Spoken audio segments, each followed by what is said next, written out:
Okay, here we go. Good evening, everyone.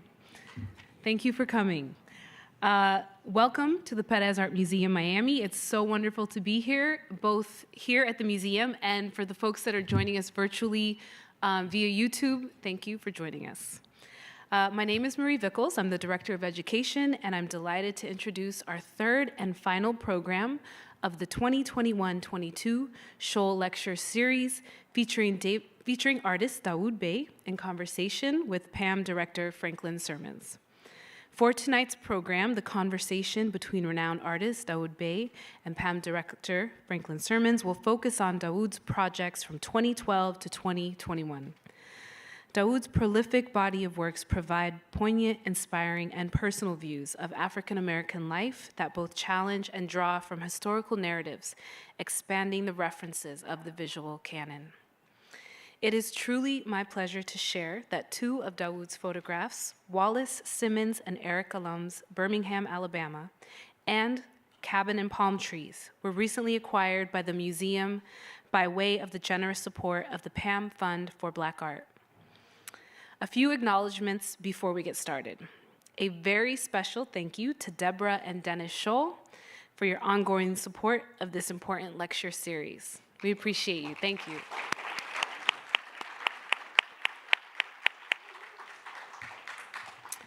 And of course, I would be remiss if I did not also thank the incredible team of people working so hard to produce our PAMM education programs. I would like to acknowledge Anita Bram, Associate Director of Adult and Public Programs, Janessa Melendez, Education Coordinator, and our world-class audiovisual team, Denise Faxis, Andrew Bird, and Lazaro Yanes on video and cameras.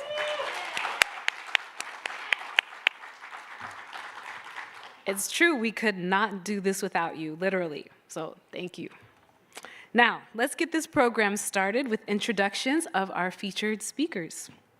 MacArthur Fellow Dawoud Bey began his career in 1975 with a series of photographs, Harlem, USA, that were later exhibited in his first one-person exhibition at the Studio Museum in Harlem in 1979.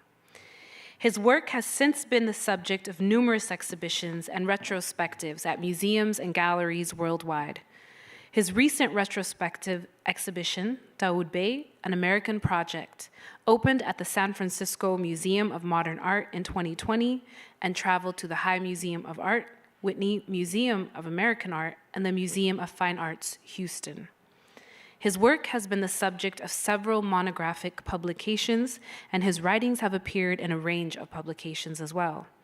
His recent projects, the Birmingham Project, Night Coming Tenderly Black, and In This Here Place, engage in a reimagining of the African American past and situates them in a contemporary conversation, making clear how the past continues to inform and shape the present. In addition to the MacArthur Foundation Genius Grant Fellowship, Dawoud is the recipient of the John Simon Guggenheim Memorial Foundation Fellowship, a fellowship from the National Endowment for the Arts, and a Lifetime Achievement Award from Howard University, among many other awards and honors. Dawoud has a Master of Fine Arts degree from the Yale University School of Art and is currently a professor of art and a former distinguished college artist at Columbia College Chicago, where he has taught since 1998. Clap it up.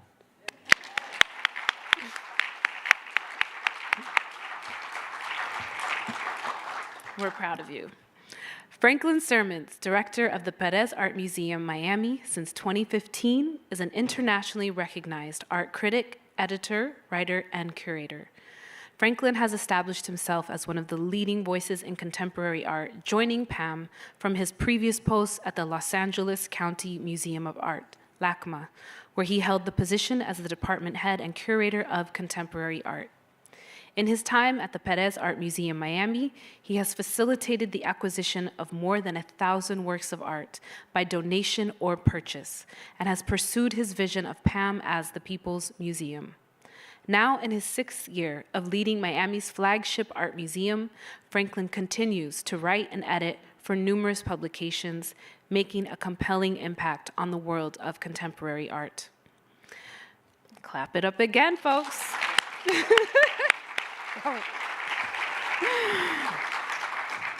You both are amazing people, and it's such a pleasure to have this conversation here tonight at the museum, truly. We will have a short moment for questions at the end of the program, so if you are joining us on YouTube, please post your questions in the comments sections. We'll try to answer as many as possible. And for those of you here in the audience, we're going to pass mics around. Please wait for the mic to come to you so that everyone can hear what your question is. All right, so without further ado, please join me in giving a warm welcome to Dawoud Bey and Franklin Sirmans.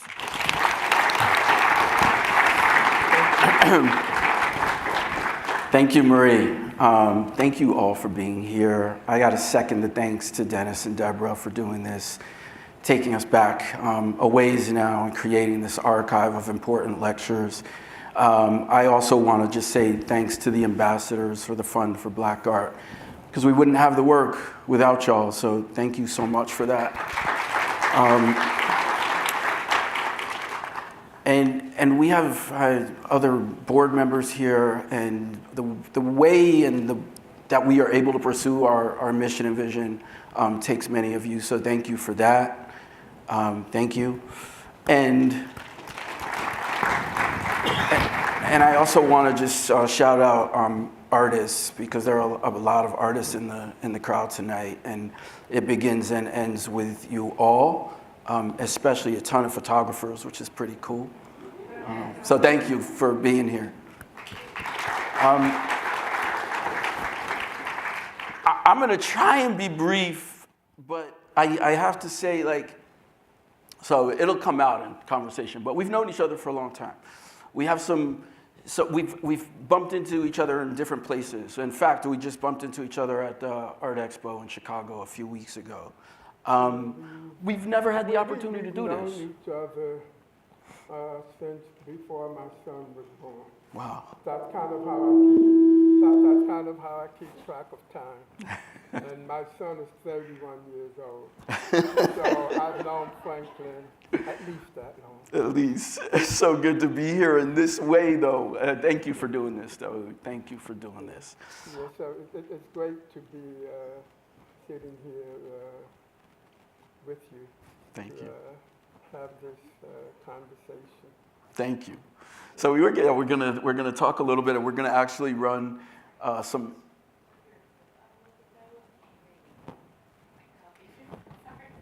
Okay, cool. Let's do that real quick. I probably won't be able to hear you. I can't tell where to go. I want to reach in your jacket. Sorry. There we go.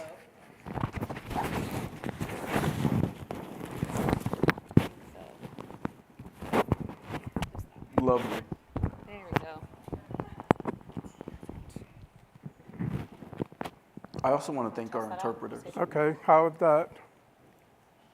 Sure, Is that fine? Sorry, wrong spot. And how is that? Okay, thank you. Awesome. Thank you, Anita. Thank you. Yeah, so we've known each other a very long time. Yeah. Longer than my son is old, so it's good to be sitting here having this conversation with you. I had mentioned to Franklin a little while ago, earlier this week, some of you may be aware of the fact that someone who could only be considered a giant in the field of African American art and art history passed away, Dr. Samela Lewis. And it is highly improbable that in the absence of a Samela Lewis, that you and I would even be sitting here having this conversation. So if we may, before Franklin and I have our conversation, I would like to just ask for a few moments of silence out of respect for Dr. Samela Lewis as her spirit moves through this space. Thank you.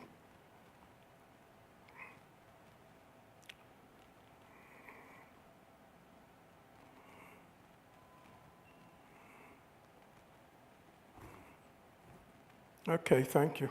Thank you for that. Thank you.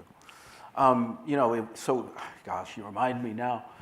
So we haven't done this just the two of us, but we did have an opportunity to sit down on a panel in 2019 at Frieze in New York, where we talked about our mutual project around another important figure, Linda Good Bryant, and Just Above Midtown. And we'll probably talk about that a little bit more, but I could not mention the fact that we were on that panel with our brother Greg Tate, rest in peace.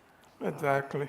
Which I think emphasizes that we are, in fact, a part of not only a larger history, but a larger community. Exactly. And that none of us have come to where we are on our own, that we all came up in that community. Absolutely. And we are here as an extension of that initial support that community provided for us. Absolutely nothing without it. And we're going to touch upon it in various ways. We have the loop playing, but I would like to just begin chronologically and just go back in time so people have an idea of how you began doing what you do. You grew up in New York City. I'm born and raised in New York. Born in Jamaica, Queens, just after my folks moved from Harlem. My brother had been born. They had an apartment in Harlem on 152nd Street. And I imagined when I came along, that apartment got too small. And so they moved out to Queens, to Jamaica, Queens. And that's where I grew up, and that's where I became deeply involved in my first creative and expressive experience, which was music. In that community, there were a number of significant musicians, and so I began my creative life studying with some of those musicians. I was a drummer. I was a drummer before I became an artist. But I do have to say that the rigor of my practice as an artist definitely stems from those early experiences with my drum teachers. Because that gave me a sense of the discipline and rigor required to exercise oneself in any art form, whether it's music or otherwise. I met the first photographer I ever came to know in my neighborhood. I didn't have any sense of what kind of photographs I wanted to make. This was a neighborhood photographer, had a studio doing commercial portraits, model portfolios, whatever, which I couldn't say I was interested in, but everything that I knew and came to learn early on technically about photography, in terms of making prints, processing film, all of that I got from him. And so early on, I started going from Queens, spending time in Harlem. Yeah. The neighborhood that my mom and dad were from, that I had missed being in because when I was born, they left that community, but it was still very much a part of my history and narrative. Yeah, I did the reverse. I was born in Queens, and my parents took me home to Harlem. And it's interesting the way those things go back and forth, especially as we consider things now, like how people live amidst changes in pricing and inflation, housing, and trying to find a space in which they can feel comfortable. And I think that's essentially what they were trying to do. So when you talk about the music, is that when you're in grade school? Is this that early on? And when would you first have come upon the camera? The first camera I got was from my godmother. It belonged to my godfather, who passed away when I was 15 years old. After the wake of the funeral, I can't remember which, we went back to her house, and before we left, she asked me to come upstairs with her. She said she had something she wanted to give me. I had no idea what that might be. My imagination was running wild with what that might be. And we went into the bedroom, and she opened up the drawer, and she took out a camera. And she said, this camera used to belong to your godfather, and I thought that you should have it. Wow. So that was my beginning. Incredible. She gave me the camera, and I decided that I should try to figure out how to use it. So I started buying photography magazines and books, and then around that same time, it came on my radar, the Harlem on My Mind exhibition. It 1969. didn't come on my radar because it was a photography exhibition. Yeah. It came on my radar because I was, from a very young age, you have to remember this was like the late 60s, that moment in American socio-cultural history. Yeah. The exhibition, which you see a piece of in the catalog in this slide here, was very controversial for a number of reasons. Yes. It was that controversy that made me want to go see, maybe I wanted to go see the demonstrations. I don't even know that I wanted to see the exhibition. Right. But on the day I went to see the demonstration, and maybe even join the picket line, I don't know. The picket line wasn't there, Okay.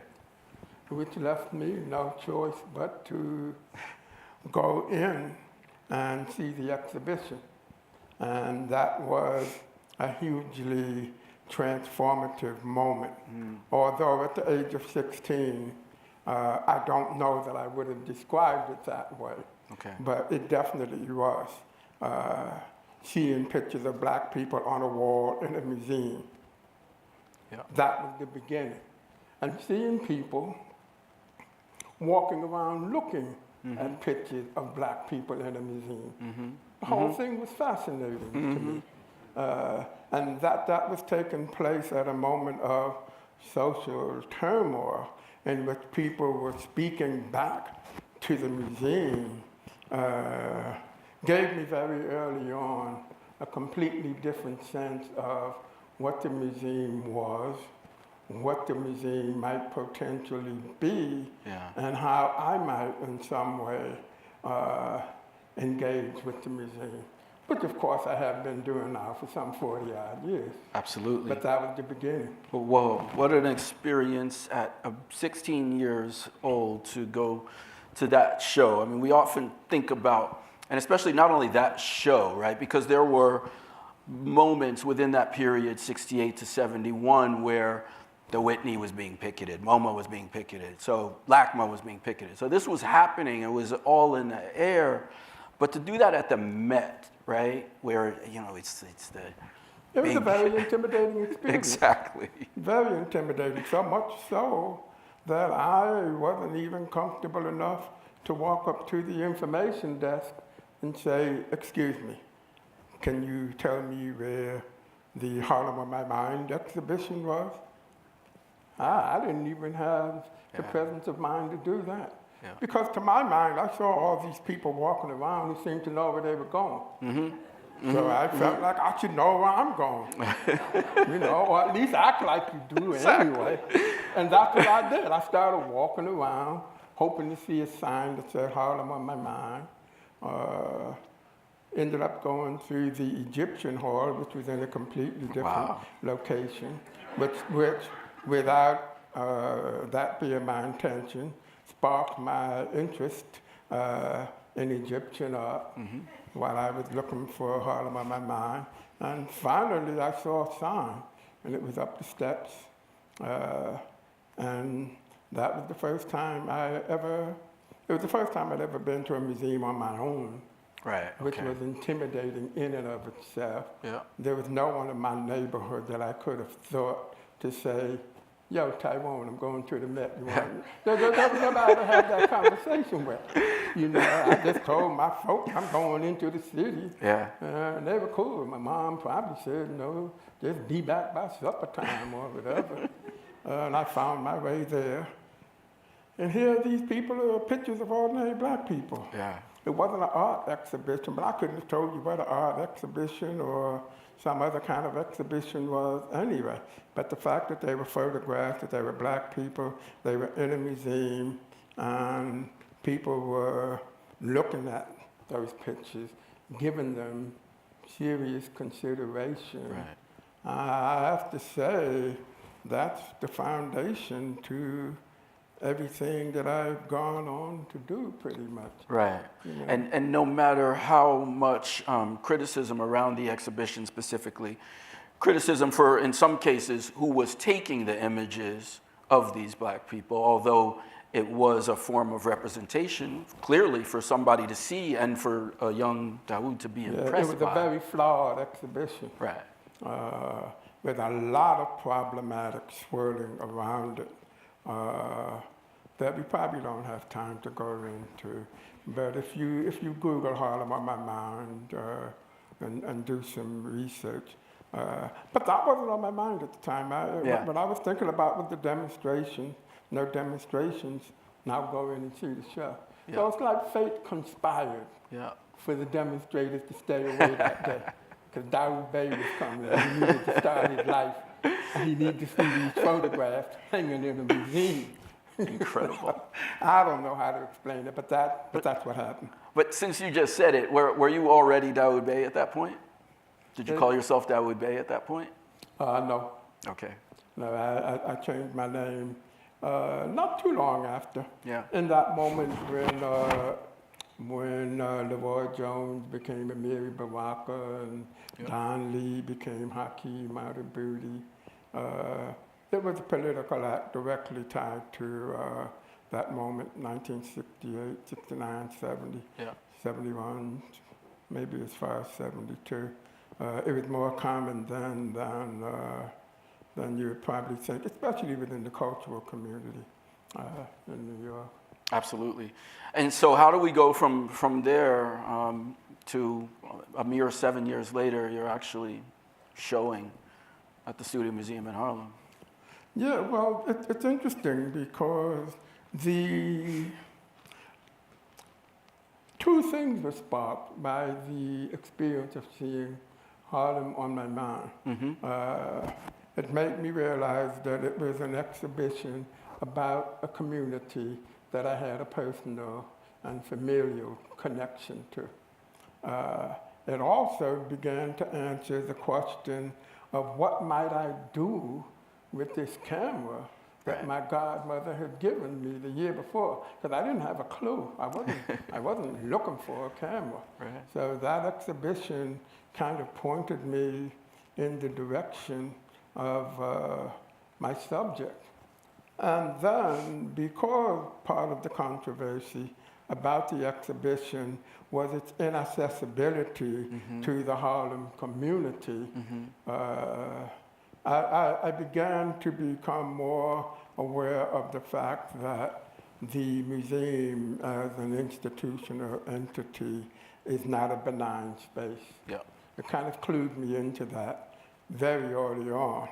And so when I completed these photographs that you see here, photographing in Harlem, I knew, partially reflecting on that experience at Harlem on my mind, that I wanted the photographs to be accessible and available to the people who were in the community.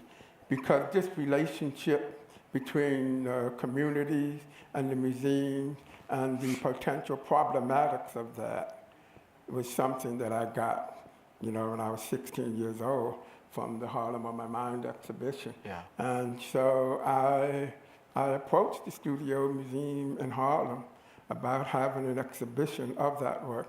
I had already been a member of that community. Sure. The whole early formation of my community comes out of the Studio Museum in Harlem. Right. I'm sorry to backtrack a sec, but that reminds me, there was an artist in Harlem on my mind who, I'm thinking of James Van Der Zee, who might have provided a different Van Der Zee was view. the one photographer whose work and name I remembered from that exhibition.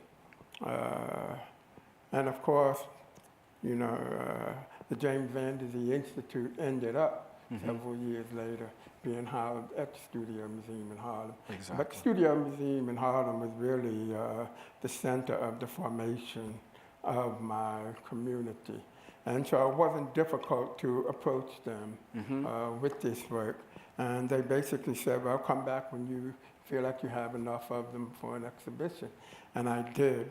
And that became my first one-person exhibition. But it was done there intentionally so that people in the community could have access to it. Yes. Because there were a lot of people clamoring to show at the Studio Museum. Yeah. There are a lot of people clamoring to show at museums in general. Yeah. But the way that I think about the museum is not as a kind of destination, or I have some work I want to show at the museum. It's about creating a very intentional relationship between my work, the museum, and the community that the institution is situated in. Right. You know, and I see the museum as part of that larger equation, and how through my work as an artist, I can kind of reshape those relationships between the museums, the community, through the work that I do, even as I'm engaging in a very rigorous making process as well. Oh yeah. You know, We're still. And I think about that all the time in terms of where am I going to show this work. You know, wherever my work ends up, certainly initially, it's always a very intentional gesture on my part. The Birmingham work, you know, which began with seeing this photograph of one of the girls who was wounded in the dynamiting of the 16th Street Baptist Church. This is Sarah Jean Collins, sister of Addie Mae Collins, one of the 4 girls who was killed. That work began in a kind of epiphany moment. Yeah. I had seen the book, The Movement. My folks had brought the book home, and I think there may have been a slide of that book in there. They brought the book home, and that picture that you saw of that young girl laying in the hospital bed with the gauze bandages on her eyes seared its way into my psyche. Okay. I used to have nightmares or dreams about that picture. And I don't think that I completely intuited at the moment that I saw the picture that I was pretty much the same age as the girl in the picture. Right. I don't think I kind of put all of that together. Right. You know, because it was 1964, so I would have been 11 years old. Then one morning, I can't do the math sitting here right now, but one morning, at least 40 years later, that picture of that girl came flashing back to me early one morning. I didn't know what that expression meant, to sit bolt upright. You know, to sit bolt, I thought it was an expression, to sit bolt upright. Well, one morning, that laying in bed, that picture came flashing back, and I literally sat bolt upright in the bed. And it was that photograph that had come back to me, which I had parked somewhere in my subconscious. Something shook it loose. If I got together with a therapist, maybe I could figure out what shook it loose. Maybe it was having a son, you know. I don't know, but something shook it loose. And I decided that I needed to go to the place where this happened. I'd never been to Birmingham before, didn't know anyone in Birmingham. But again, taking my lead from all of my previous history, I contacted the curator at the Birmingham Museum of Art and told him I have an idea. I want to come here and make some work there. So I knew if I was going to make the work, that was Was it Gail, the director? No. Well, let's say the show opened in 2013, Yeah. 50 years to the date, and I had been visiting there a good 8 years Okay. before I made the work. So maybe that was, if it opened 2013, that probably happened 2007, 2008. Yeah. It happened while I was working on another project, the class pictures work. Yeah, there are too many bodies of work for us to go through in this format. There's a number. After 40 years, we're just giving you a little piece. Yeah. Because if we had 3 hours, maybe, probably not even 3 hours. But there's three we got to touch on, though. We have the images from Harlem. We have the images from Birmingham, which of course we own one of the images from the Birmingham Project, and then we also have an image from more recent work. Yeah, so that project basically started with me having a conversation with the one museum in that city that I potentially might have an exhibition of the work. They were interested. They said, let's keep this conversation going. I had no idea at that point what the work was going to be, but I knew whatever it became, I would want to exhibit the work. So I brought the museum into that conversation very early on. And at some point, the director at that time, Gail Andrews, he said, well, you know, we're approaching the 50th year of this moment that we've been talking about for a while. We're going to commit, and we're going to say that we want to have an exhibition of that work in September 2013, exactly 50 years to the day. He probably told me that 2 years before. That's when I started thinking about how does one, in fact, visualize the past in the contemporary moment. And it took me quite a few years to figure out this work. Initially, my idea was to give the 6 young African Americans who had been killed that day a more palpable, less mythic presence. There were the 4 girls, and a lot of people don't know there were 2 young African American teenagers killed that same day. So there were the 6 of them. And I thought that if I could make portraits of these young African Americans who were the exact same ages as those 6, then I could give them a more palpable presence. Like, what does an 11-year-old African American girl look like? Not a 4 little girl, but an 11-year-old African American girl. And then as I thought about it, it still felt conceptually incomplete. And so I decided to make portraits of African Americans who were the ages that those 6 would have been at that moment had they not been murdered that day.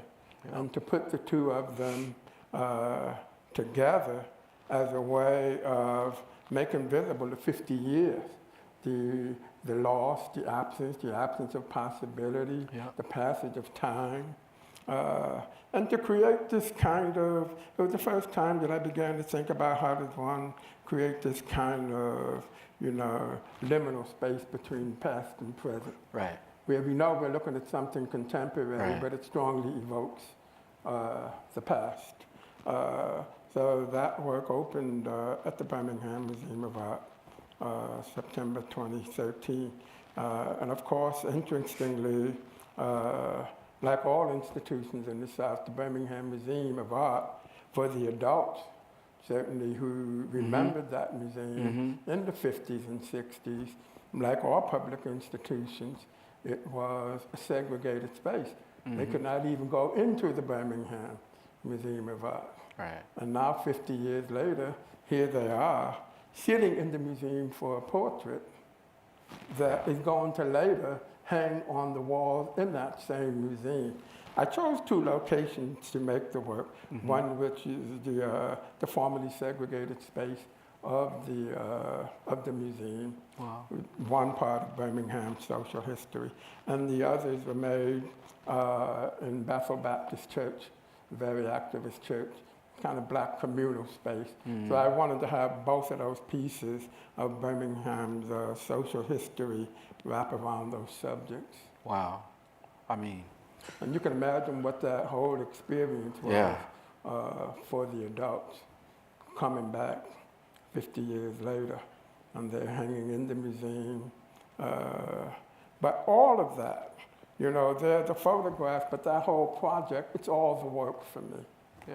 The engagement with the institution, knowing the kind of shift in, you know, the relational kind of shift is going to take place. You know, all of that to me is part of the thing that we call the work.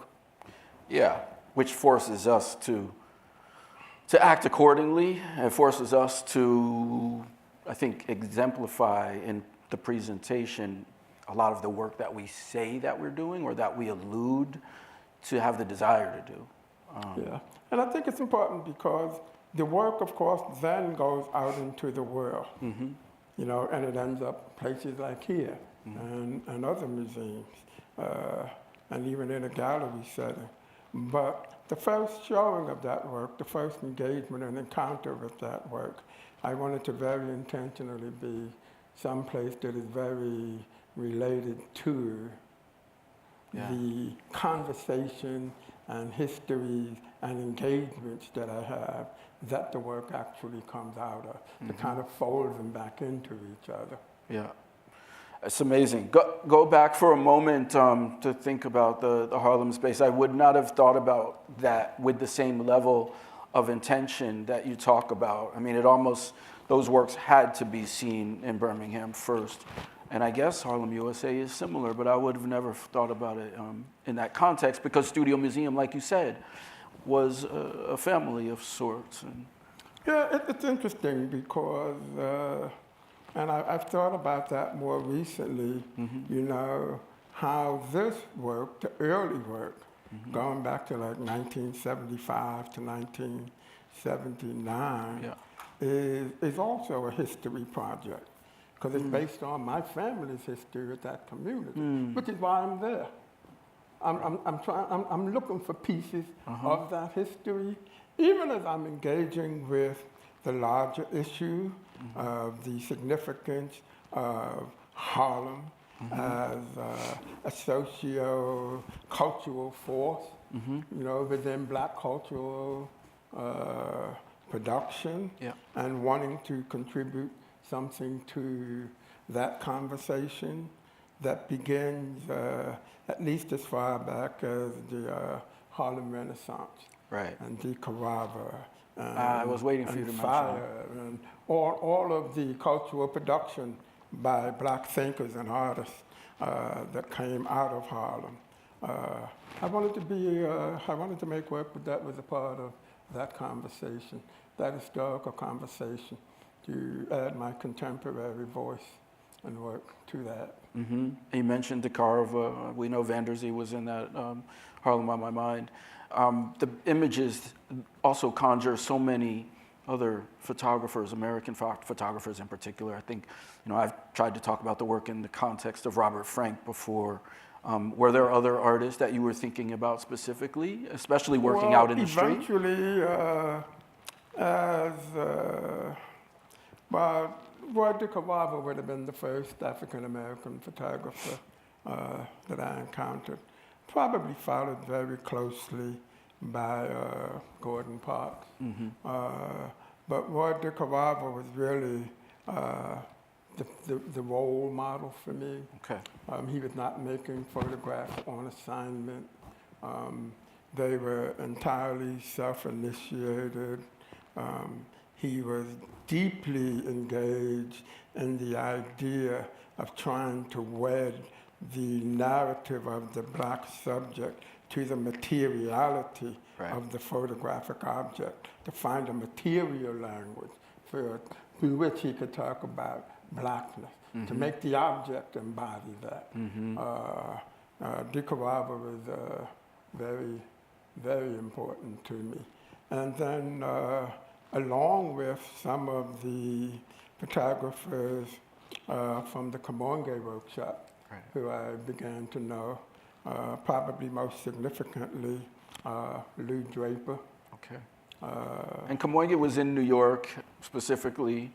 Yeah, Right. yeah. Kamoinga is they started in the 60s. I came in the 70s, and they were all pretty much a generation older than I was, but one at a time, and partly or largely through Studio Museum in Harlem, where we all congregated across generations. I came to know them, first as mentors, and then later as friends, which was true of a whole generation of artists that I became close to, who weren't photographers, but whose studios I spent a lot of time in. Ed Clark, probably being one.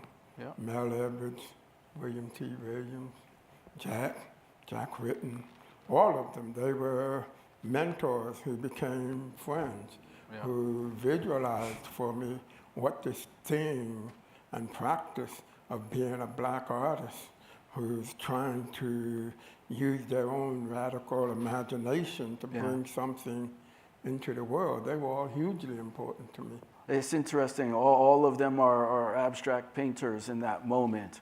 And then you were trying to do something totally different. It's interesting, I'm telling you, because I've written a lot about that work too. I guess the thing that I'm most interested in addition to the work that I make, is the work of those artists, because I spent considerable time in their studios. I have a lot of first-hand, not second or third, but first-hand information about that work. The analogy to their work as non-representational objects probably goes back to my deep interest in the music. Yeah. Especially John Coltrane was one of my formative influences. John Coltrane reshaped what the world looked like for me. Both his music and the way he carried himself in the world, and the way he articulated his intentions. You know, he said, I want my music to be a force for good. Whoa, I mean, music can be a force for good? Music can change things? You're not going to just listen to it? It can actually do something? And Coltrane stated that very emphatically, becoming yet another role model for me. And because I was a drummer playing jazz, instrumental music, that might be part of the underpinning of my affinity for the work of those artists, which spoke to me very clearly. Yeah.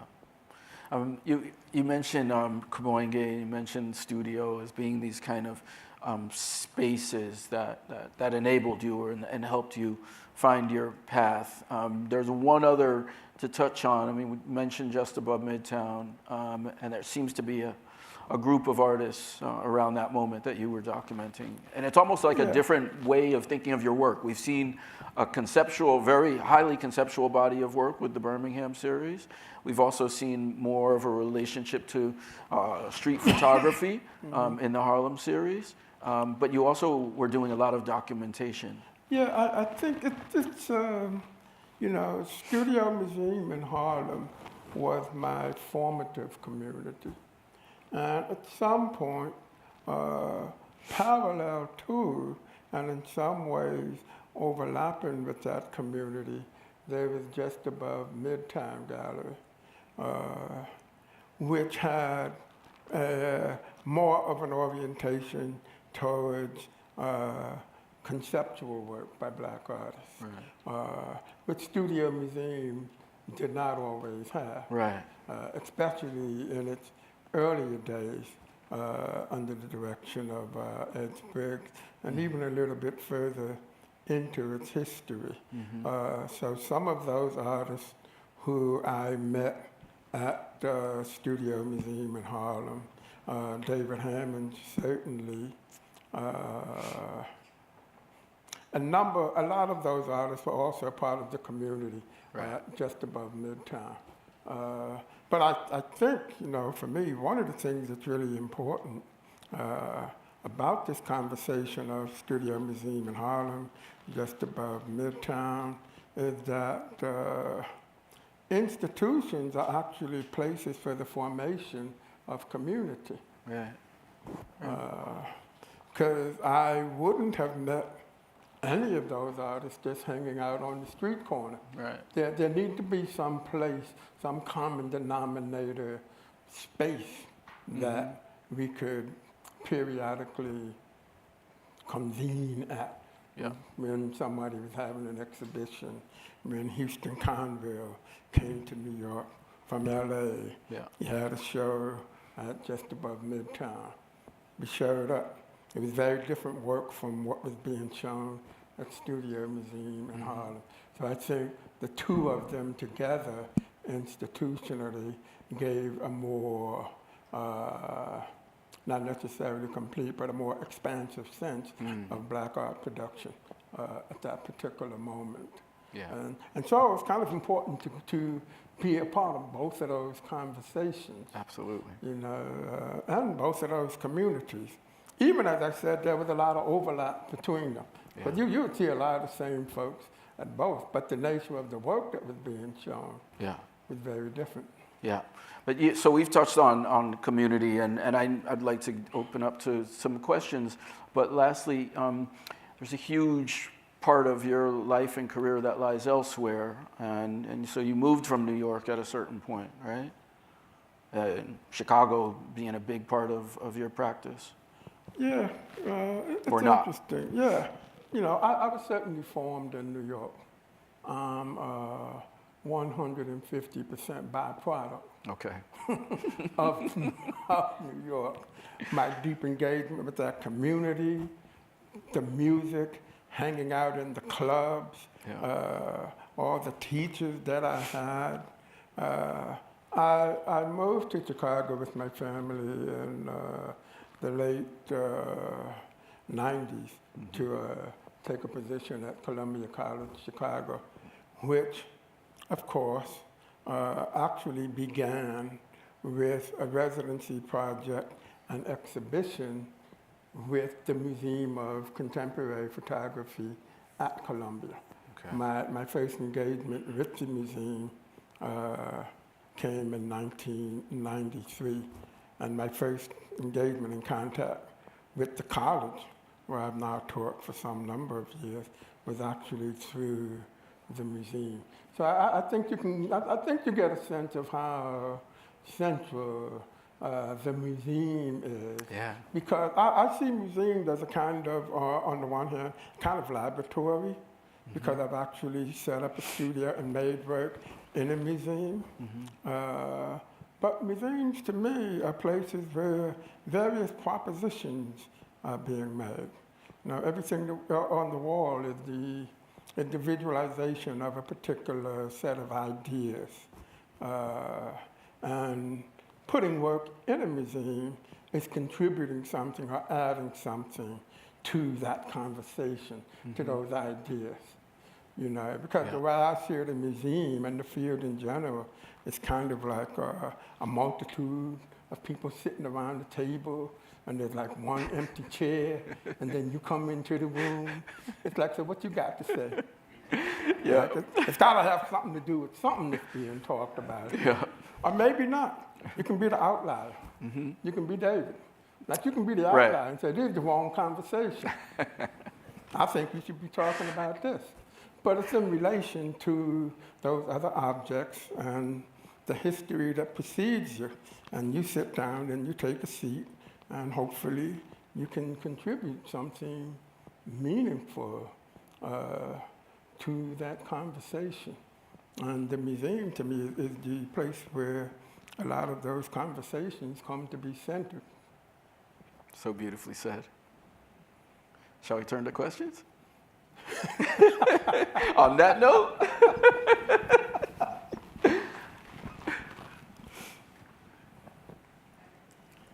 You could raise your hand. We'll bring you a mic if you have a question.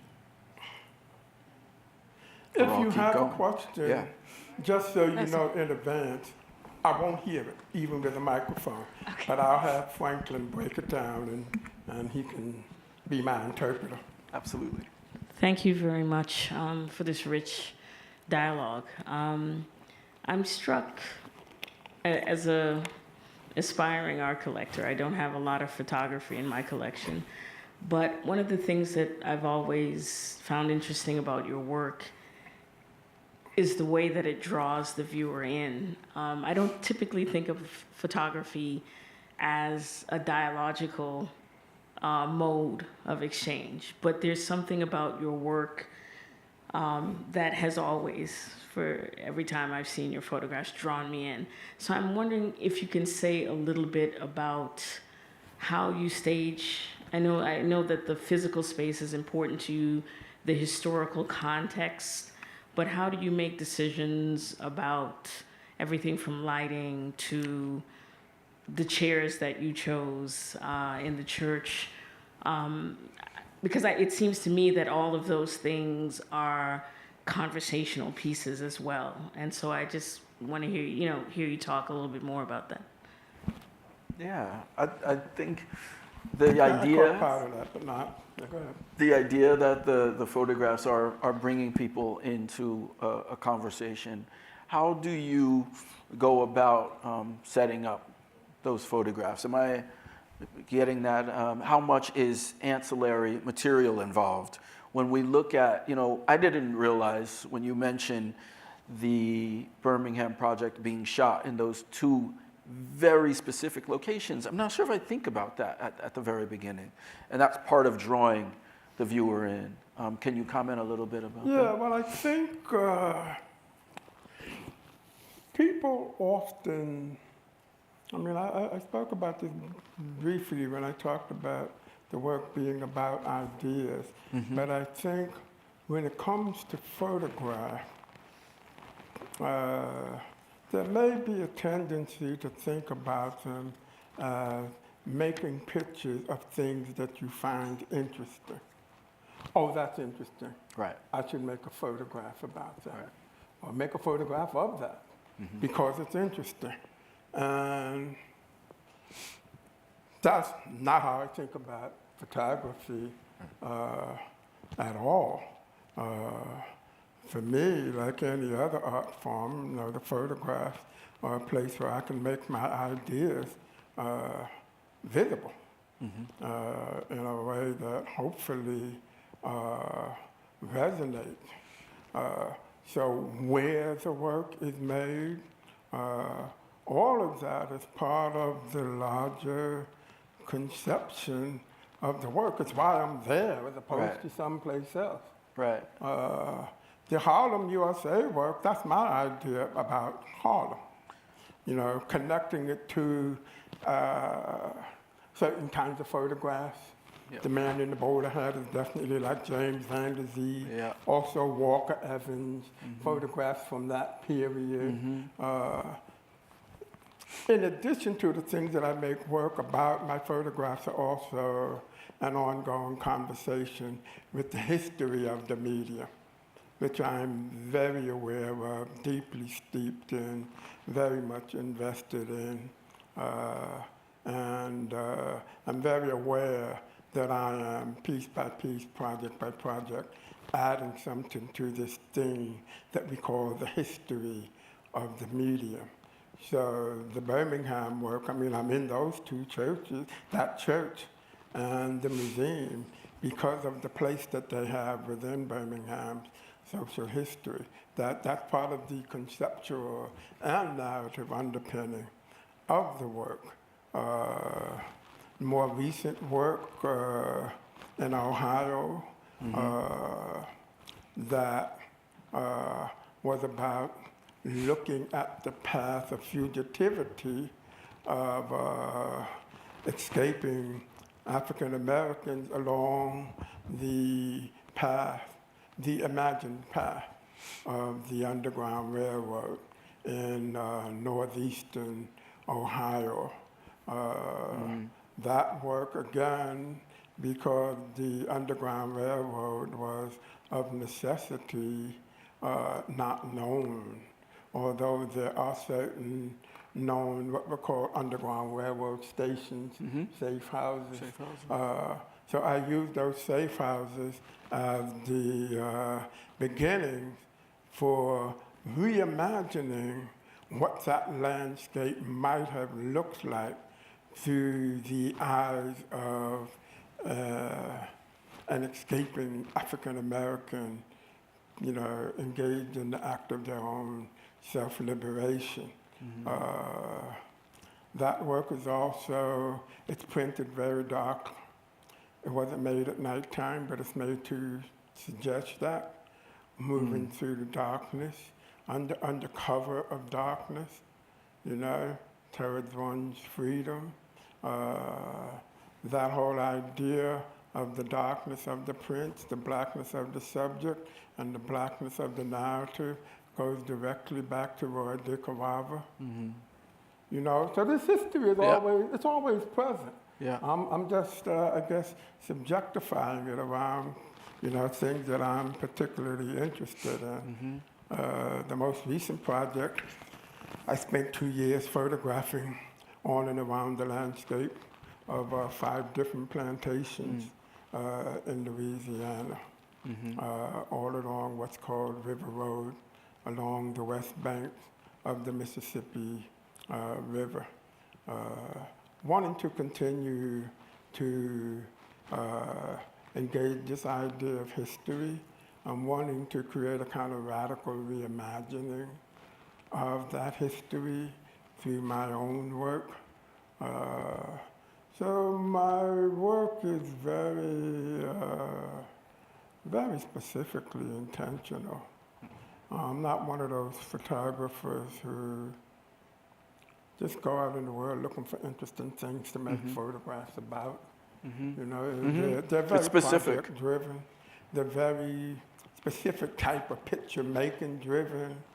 The object quality of them, the size of the camera I use, the material quality of them. All of that is very deeply thought through. Yeah. Thank you so much both for this conversation. And as you were speaking, I was thinking on the accessibility of the photographic medium. You were speaking about how difficult or how you wasn't familiarized with the museum space, but you were familiarized with photography. Photography was at home. And in that sense, I am thinking in photography as an entry point to the art world. So, and with that idea of accessibility, of that notion of how photography allows you to enter the art world, it also came with a big responsibility in the sense of representation and bringing justice for this specific community that wasn't being represented right in the museum space.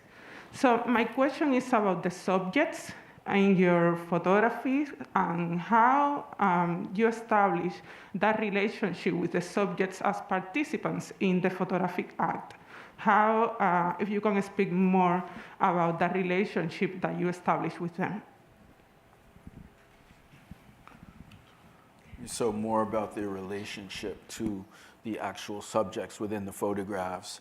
I think in light of, especially the way that you were talking about location and the specificity of place, how much is there an interaction with the subjects of the actual photographs? Am I getting that, Aldeide? Well, at this point, I'm making work that's entirely landscape-based. So I assume you're talking about earlier work. My engagement, some like this photograph, there was no engagement. This is kind of like within that tradition of street photography. The perfect moment.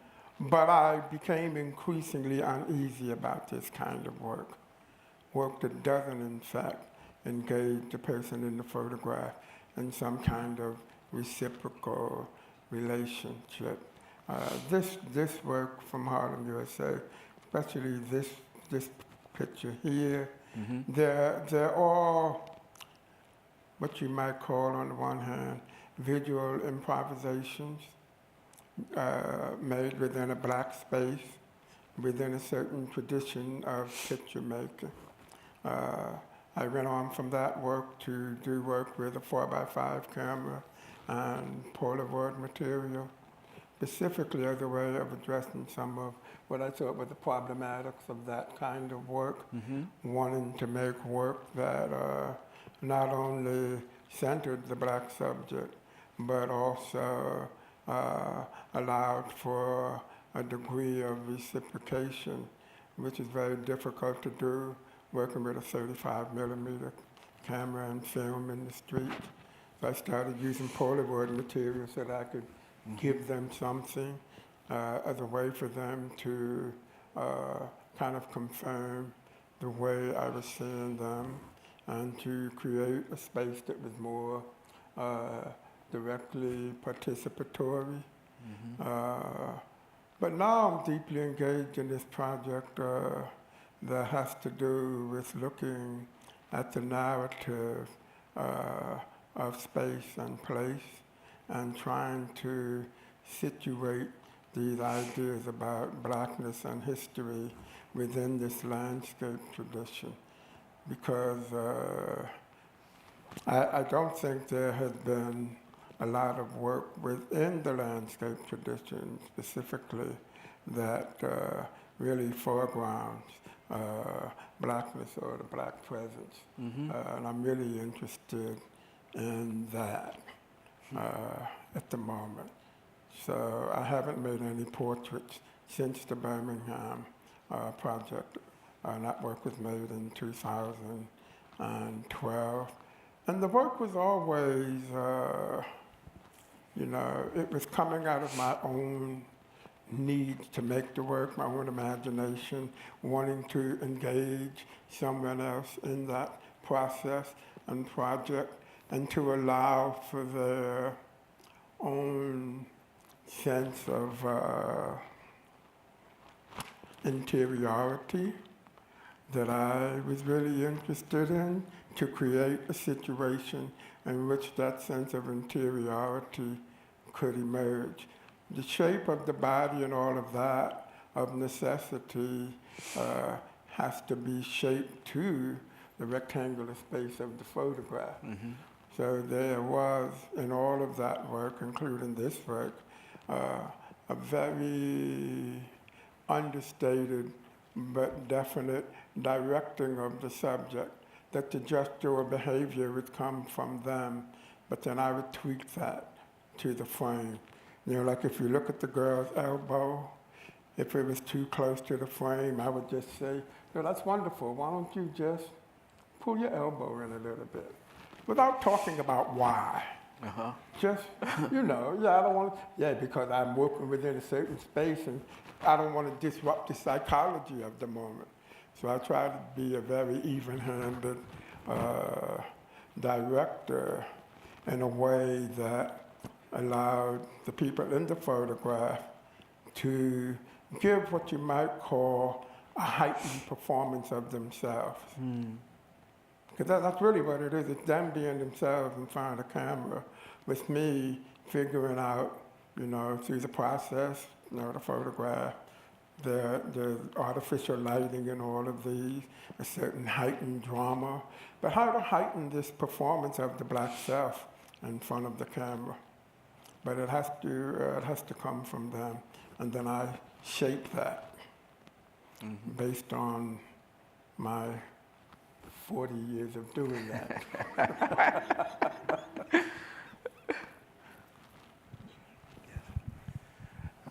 Hi, thank you, Mr. Sirmans, for bringing those two pieces on display in our space here at the Perez. It's such an excellent gesture. Thank you. I wanted to know, since we have those two new pieces, are there any conversations or discussions about future exhibits of photography as a fine art that may include artists like the Kamunji, Adja Cowens, and Mr. Barboza and Carrie Mae Weems and others that would be on a larger presentation. I really appreciate the two, but I really would like to see a lot more. And I just want to know when the conversation is going to start. And thank you. Here, here. First off, thank you. I mean, those works would not be here without you, without your support, without all of the ambassadors, without the fund. And so we're going to continue to grow that fund, and we're always going to keep photography as a part of the conversation. In the current moment, I can't point to a specific photography exhibition, can I? But it is something that we are definitely thinking about, and would love the input. The artists you mentioned are artists that we have had under discussion, so it is something that we're thinking about. Really appreciate it. Hello, Dawoud. It's great to see you here in Miami as a fellow Chicago resident. My question is about your choice in your career to, after the work you've done in Harlem, to go get an MFA at Yale.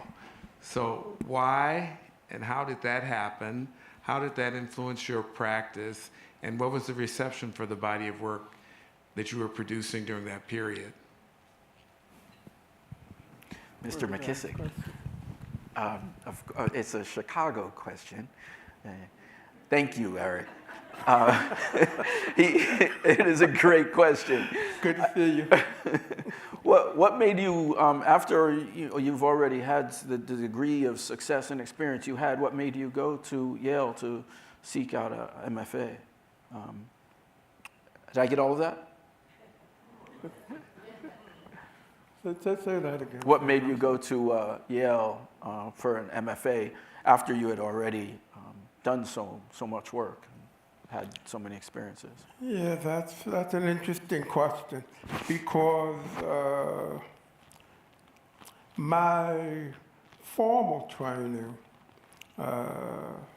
before that, I actually used the beginnings of the Harlem, USA photograph to apply to the School of Visual Arts. I got into the School of Visual Arts on a full scholarship with those early Harlem, USA photographs. This definitely would have been one of them.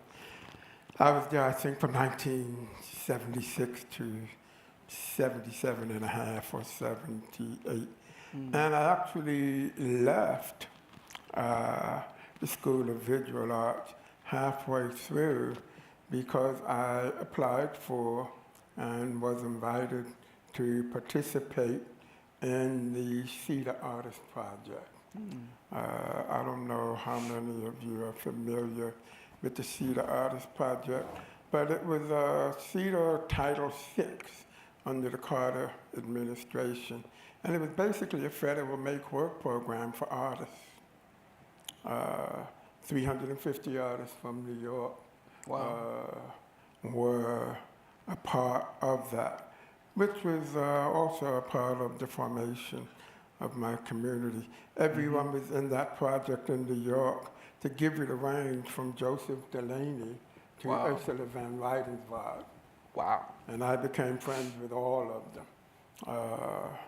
And so I left my undergrad years at the School of Visual Arts to participate in the Cedar Artist Project, which allowed me to finish the Harlem, USA work.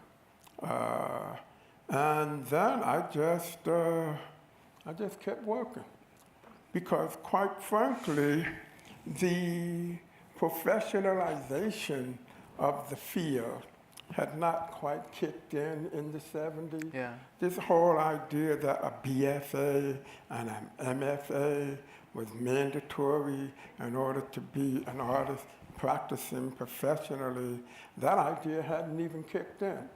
I know for a fact that none of my teachers, other than the ones teaching art history, none of my teachers at SVA had a degree of any kind, probably. Right. You know, because it just, this whole professionalization of the field didn't exist, which increasingly it began to. The field became increasingly professionalized, and suddenly friends of mine were talking about the MFA. Well, I hadn't even finished my BFA, you know. But I had been exhibiting, I had gotten any fellowship that I applied for, I pretty much got because I was always making work, applying with a new body of work. So I had the beginnings of a career. And then one at a time, friends of mine started saying that they were thinking about going to grad school. At that time, UC San Diego was recruiting heavily. Yeah. So Lorna Simpson, Lorna had been an undergrad classmate of mine at SVA. And Lorna said, I'm going to go to UC San Diego. I'm going to get an MFA. Goodbye, I'll see you when I get back. And the funny thing was, time passed pretty quickly because 2 academic years is 18 months. Yeah. 18 months later, I get a call from her, come and check out the work that I made while I was, you know, doing this MFA. Shortly after that, Carrie Mae Weems, who I had met as part of that community at Studio Museum in Harlem, told me, you know, Dawoud, you should think about the MFA. I'm going to UC San Diego. I'm going to get my MFA. All of a sudden, everybody's not talking about the work. They're talking about this MFA that they got to get. Right? And a painter friend of mine, Louise Stone, Albert Chong, they all went off to UC San Diego and left me in New York. UC San Diego was a very conceptually driven program at a moment when conceptual work and postmodern theory was new, very attractive, and very seductive. I was not at that time, and I'm still not, a theory queen. I didn't want to go to UC San Diego and get worked over. I believe theory comes from the object. I'm a maker. I make things. Theory comes after the making. And I still believe that. And the other thing, I say theory doesn't tell you how to make anything. Yale, which I knew about from William T. Williams, having been there. Martin Perrier had gone there. Howardina Pindell had gone there. Several of my photographer friends had gone to Yale. And I decided if I was going to go anywhere for this MFA that now seemed to be a requirement, I would go there. It seemed like as I looked at the field, it seemed like a pretty unimpeachable document. Yeah, I would agree. It seemed like it would get the job done. Yeah. If I'm going to do this. Because of the rigor of people who came out of that program. Everyone from those people I mentioned, the Chuck Close, they make a lot of work. They never stop working. And at that time, that's what that program was about. And if you didn't make what they considered to be enough work, you're actually put out of the program at the end of the first year. So it was about making. That's where I wanted to be. And I had been teaching. I had been teaching adjunct, which by then the field was fully professionalized, and being adjunct was all you could be without an MFA. I figured, well, if I'm going to do this, I might as well. I mean, I was the last one among my group of friends. Everybody else had done it 10 years before. And I had no regrets because I didn't feel it was something that I needed to do just to do. But Carrie Mae was the one who kept telling me, you know, Dawoud, you should really think about grad school. It'll give you another community. Yeah. You know, Dawoud, you should really think about, you know. And we were really close. So I would see her often enough that she was trying to impress upon me, you know, it's going to go by quickly. It's only going to be 18 months. Yale, the photography department, even the painting program, because I knew people who had come out of that program, was extremely rigorous.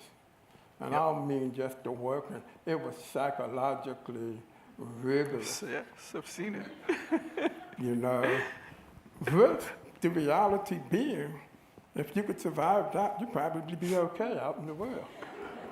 There's some truth to They that. were going to work you over. And they did.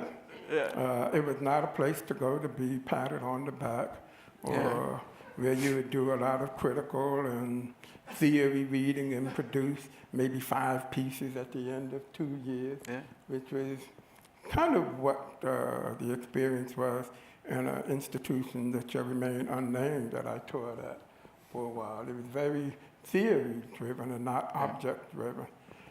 And so having decided that, okay, I would go to grad school, and having known a number of people who had come out of Yale, both from the painting program and the photography program, my son had just been born, which gave me a very tangible sense that the clock is ticking. You know, like if you're going to do certain things, you know, maybe you better do it now before things really change. And so the year my son was born, that was the year I applied to go to Yale. And it was a very rigorous, good, and obviously with my experience, I was clearly having a different experience from everyone else in the room. But some of the people that were teaching that I had shown with these people. Yeah. How did crit go? I mean, like, what did they say to you? See, everybody who comes out of Yale can tell you some battle stories and some war stories, but I'm not going to go into it. Except to say that it was very rigorous. And for me, the most extraordinary thing about being in that program, I don't know if any of you know about him, but was having the opportunity to work with Richard Benson. Richard Benson got a MacArthur, and he got that MacArthur for his expertise in reproducing the photographic image in ink. All of the fine photography books, Lee Friedlander, Diane Arbus, all of those books, Richard Benson did the separations and the plates for, and he redefined the feel of fine photographic books, making a reproduction that was as good as, or if not better, than the actual photographic object. He was, without reservation, he passed away a few years, but he was the most knowledgeable person about what a photograph was physically, how to print it, and how to reproduce it.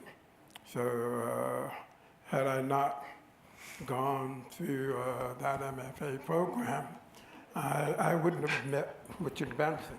And that would have been a real loss. I was a good printer before I went, but now I'm a real good printer. I'm a real good printer. Oh my gosh. You know, and the Night Coming Tenderly Black work, that was kind of like, you know, my postdoctoral thesis, you know, in photographic printmaking. So it was a different experience because I was more experienced than any of my classmates.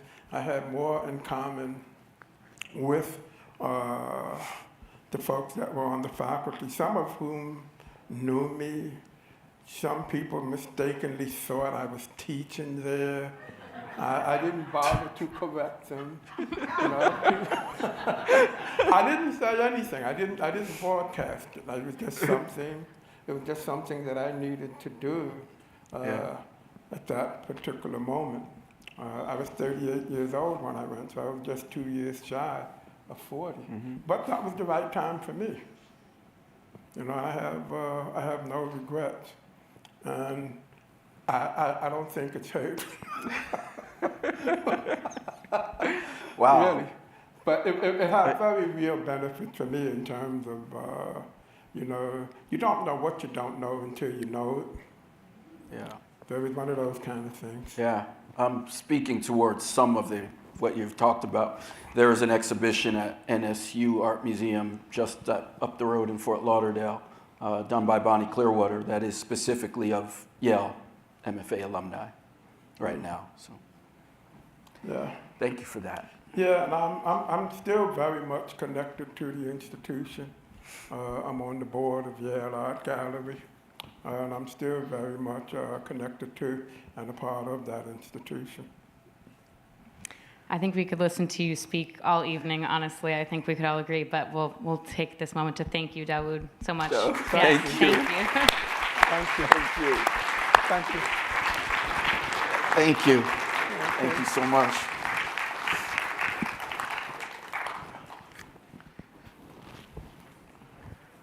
Yeah, please. Sorry.